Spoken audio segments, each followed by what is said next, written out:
Hello and welcome to another episode of Great God Debates. This particular video is going to be centred around the Alpha course that I'm going to. This week is going to be session 5, which I'm going to go to later this evening.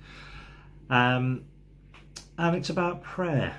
It's about, this is the book that we've sort of got to go off, and we don't actually do much in the book, to be fair. We sort of have a bit of... I'm not entirely sure whether the intent is that we read it beforehand or whether we sort of read it after we've had the videos, because it seems to be that some of the hosts seem sort of quite pleasantly surprised that we've done our research in advance when we get there. So I'd imagine based on that, my inference is that the idea is that we go afterwards to read. But, you know, the fact that we've been given the books, I quite like to sort of do a bit of research in advance to find out what's going on. So how or why and how do I pray? And then it gives bits of information about the Christian prayer, using the Bible to the Father through the Son by the Spirit. Then why pray, and it says develops a relationship with God, rewards of prayer, results of prayer. There's a quote apparently as well from the former Archbishop of Canterbury, William Temple. It says, "When I pray, coincidences happen, and when I don't, they don't." I wonder exactly what he means by that, because does that suggest that nothing happens at all when you don't pray, as in nothing at all? I wonder sort of how true that is. The third one, it's a, sort of a thing really, I used to use this myself. Does God always answer prayer? 3 points here. Yes, no, and wait are 3 options apparently. Yes, you receive what you pray for, sometimes immediately, sometimes an obvious reason why not is on the no, and other times we may not understand straight away why the answer is no, and then wait for the right timing. And then it says, how do we pray? Well, you can say thank you, sorry and please. When should we pray? Anywhere, anytime, alone, with others. 3 simple tips: keep it real, keep it simple, keep it going. And then it gives some recommended reading by a few different people. Well, I mean, prayer. I had a conversation with my old pastor and a good friend of mine as well.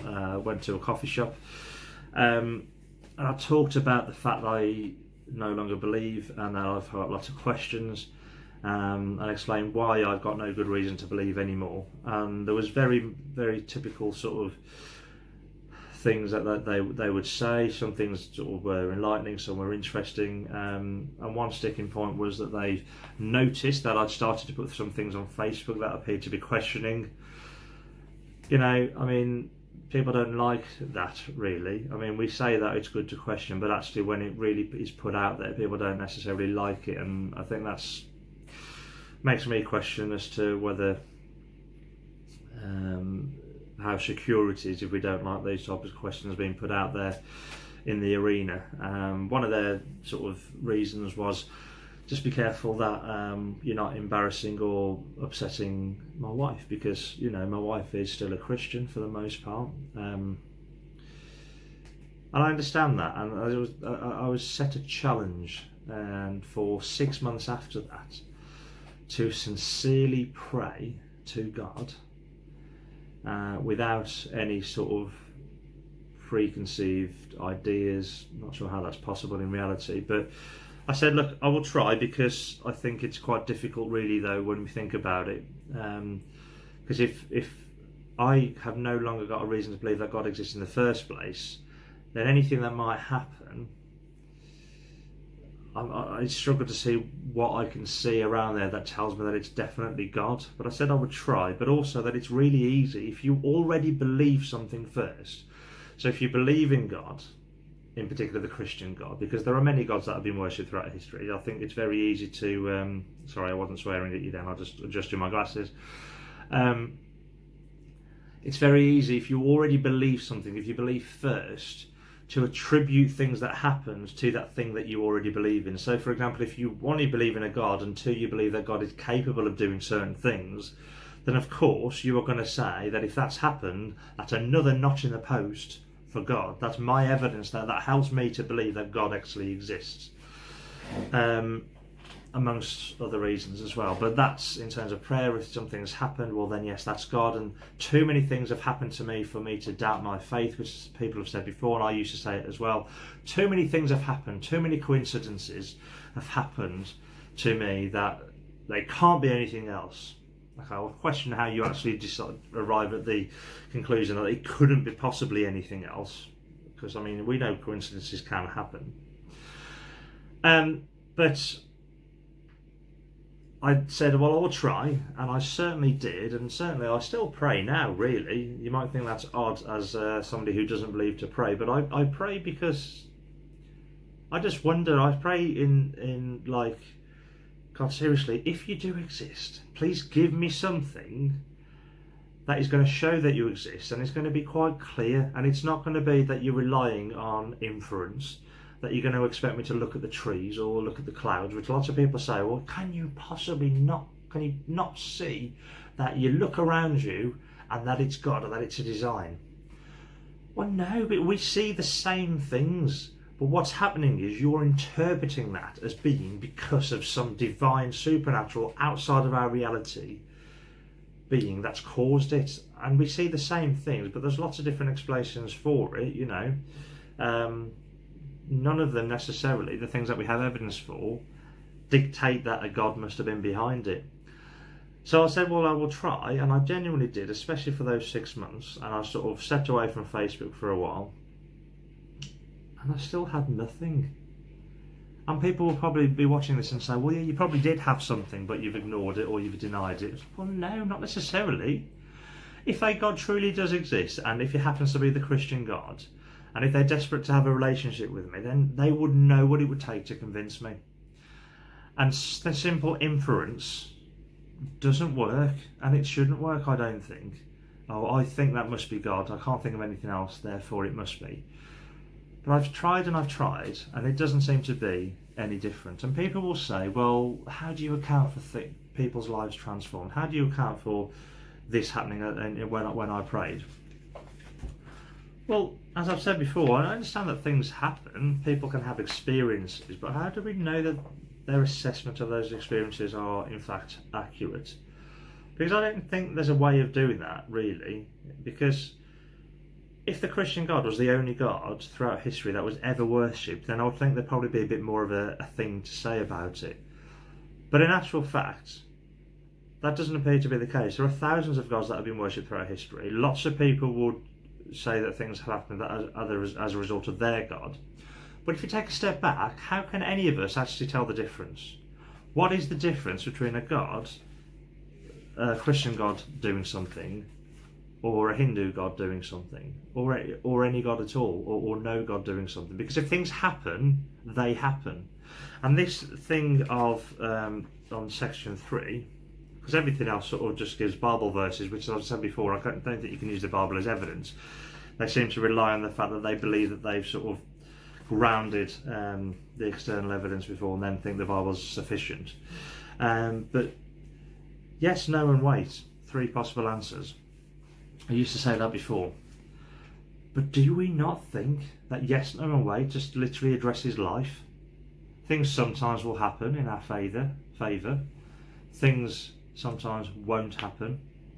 And sometimes they don't happen straight away, but they might happen later. But that just seems to be no different to the rate of chance, really. It doesn't seem to be any different to just general life.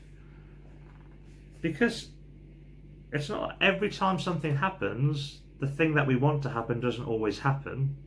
So that's, for a start, if that was the case, I mean, I think it would be really difficult to actually assess that, because we could all pray to win the lottery, for example, but if everybody won the lottery, then we wouldn't be any better off, because there are more people that play the lottery than the money is available. So that doesn't really make much sense either. But generally speaking, if we all had, if something worked for us, then we could probably say, well, maybe there's something in it. But the fact that it doesn't always happen, or the fact that it might happen at a later date, gives me the impression that it's just life. And I don't know if that's definitely the case, but how can I tell? So again, I don't have enough reason to believe that it's as a result of any sort of prayer.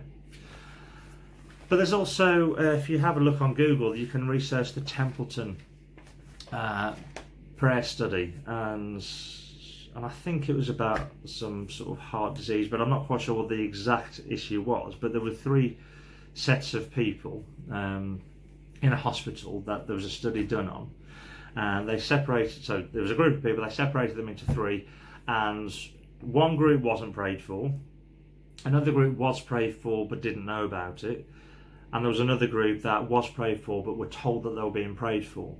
And at the end of the study, what they found was there was actually no difference in the recovery rate between the people that weren't prayed for and the people that were prayed for that didn't know. But what was interesting was the people that were prayed for but did know about it recovered at a slower rate, which was interesting, because why would that happen if you knew you were being prayed for? Nobody could really tell the reason for it, but it was sort of opined, if that's the right word, that there might have been some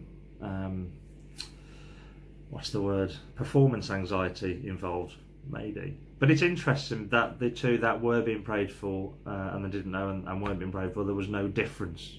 Interesting. And I shared this last week. I know it wasn't about prayer because it was faith last week, but I shared it, and then immediately after, one of the hosts said, yes, but there was another prayer study done, and again they couldn't remember. They weren't able to give me the name of this prayer study, so I can't really research it. I will try to do a general research to find out if I can. And again, we're not sure what the reasons for the prayer were, but there were two groups this time. One that was being prayed for and one that wasn't, and they said the result of that, those that were being prayed for did get better quicker.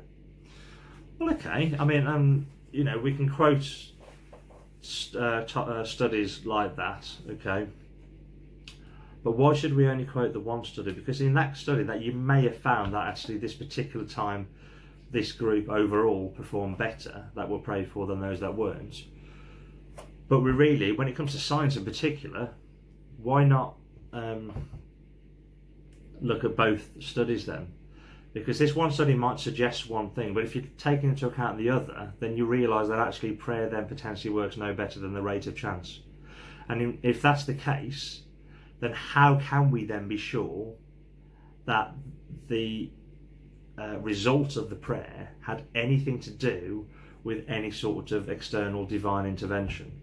Because if it does work no better than chance, and if we're honest about it, we could probably say that, then we could say, well, it doesn't really, it's inconclusive then. At the very best, we can say it's inconclusive, and therefore, why believe it? Just because I want to, because it makes me feel better. Well, okay, if it makes somebody feel better, that's fine, but actually it makes no bearing on whether or not it's actually true. And I think that's sort of where we left that particular section off last week. But again, it'll be interesting to see what everybody has to say about prayer. It may well be that that particular study is mentioned, and as I said, I've already mentioned the other study, so we're going to have to sort of say that it's inconclusive at best, but actually we can probably say that actually prayer then works at the rate of chance, and in which case, is there any difference? But there will be people watching this and saying, well, yeah, but the Bible also says that you shouldn't put God to the test. Well, if you shouldn't put God to the test, then that's an assumption that God exists in the first place. And if you can't put God to the test, then how can we even be sure that one exists anyway? Because I think that's only said when things are said that seem to disagree with us. Because to use that other study, surely is, if this God exists, is putting God to the test anyway. And then we're quite happy to use that, but not the other one. And then we'll say, don't put God to the test. But there we go. I'm going to sort of follow this up with another particular topic. It's sort of related, but I'll leave it for another video. But thank you for watching. Bye bye now. See you later. Bye bye.